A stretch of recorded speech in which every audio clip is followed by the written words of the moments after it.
हे guys, welcome और welcome back to my YouTube channel. So guys, Uttarakhand Lok Sewa आयोग की PCS की भर्ती का पूरा डिटेल में विज्ञापन आज 14 मार्च को आ चुका है। इस वीडियो में आपको डिटेल में सिलेबस और साथ में पदों के बारे में भी जानने को मिल जाएगा। तो विज्ञापन प्रकाशन की तिथि 14 मार्च 2024 आज से स्टार्ट हो चुकी है। ऑनलाइन आवेदन पत्र भरने की जो आपकी अंतिम तिथि रहेगी वो 3 अप्रैल तक रहेगी। 3 अप्रैल तक आप इस फॉर्म को भर सकते हैं। उत्तराखंड पीसीएस की ये सीधी भर्ती है 2024 की, जिसे कहते हैं सम्मिलित राज्य सिविल या फिर प्रवर अधीनस्थ सेवा परीक्षा। ठीक है, और इसमें एडिट या फिर करेक्शन करने के लिए 9 अप्रैल से लेकर 18 अप्रैल तक इस साइट को ओपन किया जाएगा। आप उसमें करेक्शन भी कर सकते हैं, ध्यान रखें। और अति महत्वपूर्ण निर्देश आप पीडीएफ से पढ़ेंगे टेलीग्राम ग्रुप में, या फिर आपको उत्तराखंड लोक सेवा आयोग की ऑफिशियल वेबसाइट में इसका डिटेल में पीडीएफ मिल जाएगी, आप वहां से पढ़ सकते हैं। तो इसमें टोटल पोस्ट कितनी है? 189 इसमें टोटल पद हैं यूके पीसीएस में। ठीक है, उत्तराखंड पीसीएस की ये भर्ती है। और अलग अलग इसमें जो पद हैं उसमें आप देख सकते हो, लास्ट में आपकी जो पदों की संख्या है वो घट बढ़ सकती है।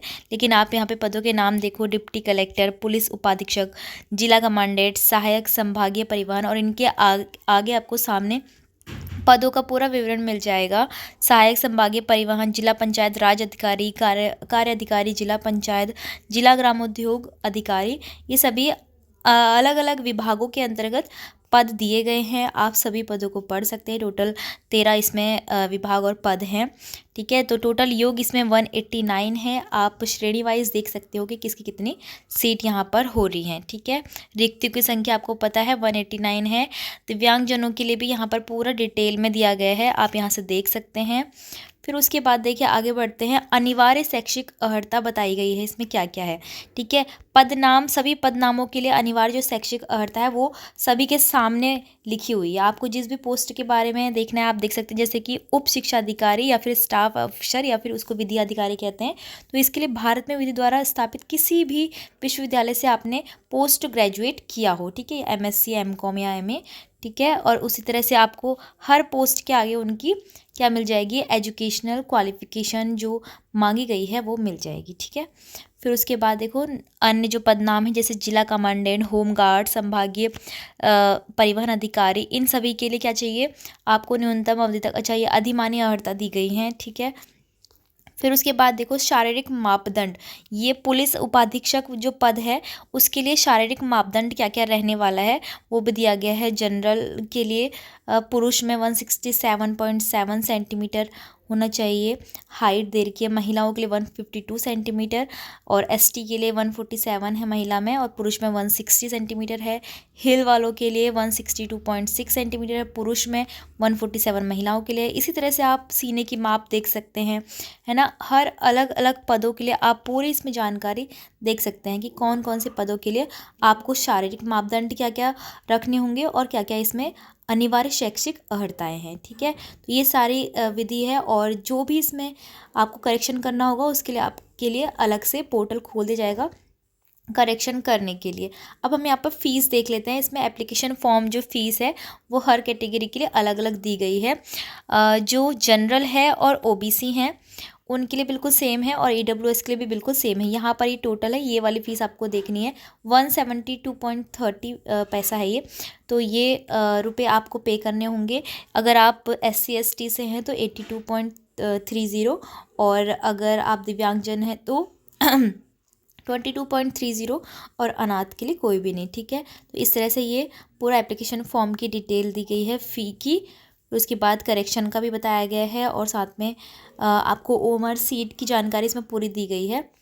ठीक है, साक्षात्कार परीक्षा यानी कि इंटरव्यू के लिए क्या क्या दिया गया है। मुख्य और लिखित परीक्षा में सफल अभ्यर्थी को ही साक्षात्कार के लिए इसमें आमंत्रित किया जाता है। आपको पता ही है, प्री और मेंस जो दोनों ही क्लियर करते हैं फिर उसके बाद ही आपको इंटरव्यू के लिए उसमें सिलेक्ट किया जाता है और बुलाया जाता है। ठीक है ना। पूरी डिटेल इसमें दी गई है, बहुत सारा कुछ लिखा गया है, आप देख सकते हैं। यहाँ पर आपके एग्ज़ाम सेंटर दिए हैं, उसके कोड दिए हैं। देखो एग्ज़ाम सेंटर कौन कौन से, अल्मोड़ा, रानीखेत, चंपावत, पिथौरागढ़, नैनीताल, रामनगर, हल्द्वानी, रुद्रपुर, काशीपुर, खटीमा, बहुत सारे, इस बार तो बहुत सारे इसमें एग्ज़ाम सेंटर दिए गए हैं।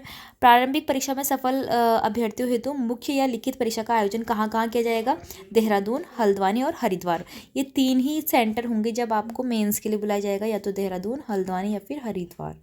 ठीक है, फिर उसके बाद यहाँ पर आपको एग्ज़ाम पैटर्न बताया गया है क्या क्या है।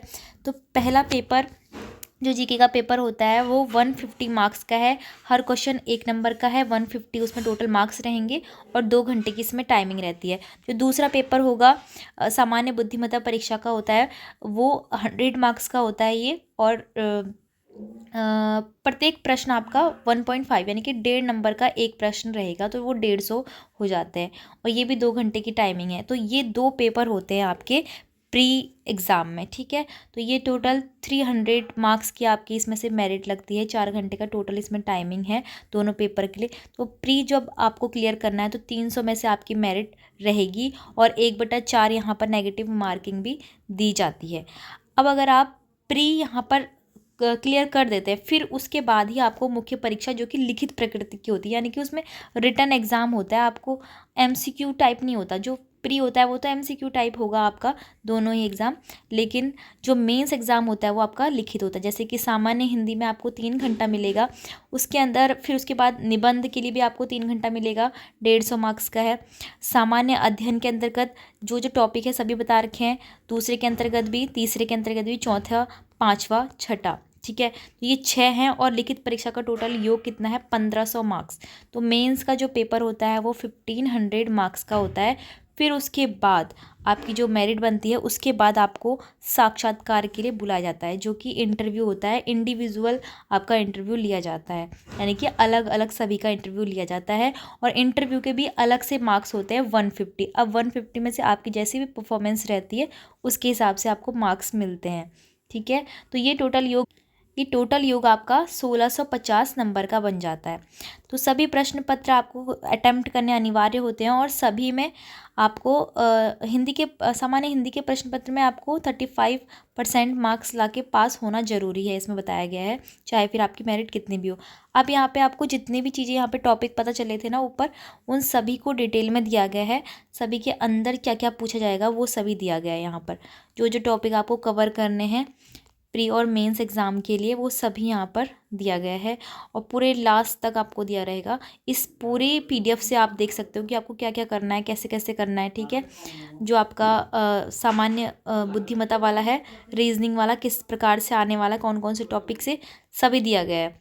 फिर उसके बाद तो आपका मेंस का आप बाद में ही देख लोगे, या फिर अभी भी देखना चाहते हो तो देख लेना कि कैसा कैसा है इसमें मेंस के लिए। प्री क्लियर करने के बाद ही आपको मेंस में जाने का मौका मिलेगा। ठीक है, फिर उसके बाद सारा आपको यही पूरा इंग्लिश वर्जन में बताया गया है। सो आई होप आपको वीडियो समझ में आ गई होगी, इसका सिलेबस। तो आप प्रिपरेशन पे लग जाइए, तब तक के लिए bye bye and take care.